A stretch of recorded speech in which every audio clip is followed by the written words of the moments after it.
Hi guys, আবার চলে এলাম নতুন একটি ভিডিও নিয়ে তোমাদের মাঝে। এটা আজ আমাদের মাঠ। এখানে গরুর খাবারের জন্য ট্র্যাক্টরে করে নিয়ে যাওয়া হয় ভুট্টা, গহমা।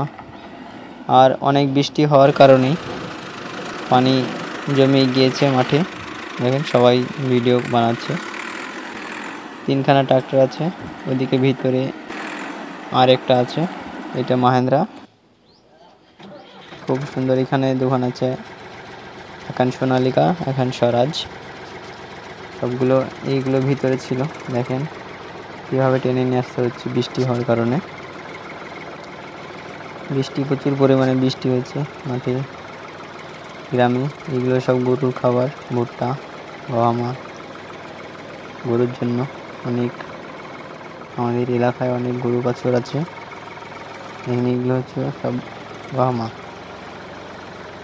যেটা গরুর খাবার, গাভীর খাবার।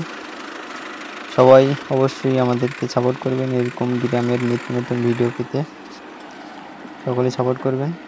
দেখবেন সামনে 3খানা ট্র্যাক্টর আটকে গিয়েছে। এটা স্বরাজ 855 ওল্ড ভার্সন, অনেক ক্ষমতাশালী ট্র্যাক্টর, 733 HP পাওয়ার। অবশ্যই সবাই আমাদের চ্যানেলটিকে সাপোর্ট করবেন এবং লাইক, কমেন্ট, শেয়ার করতে ভুলবেন না অবশ্যই। থ্যাংক ইউ ভিডিওটি দেখার জন্য।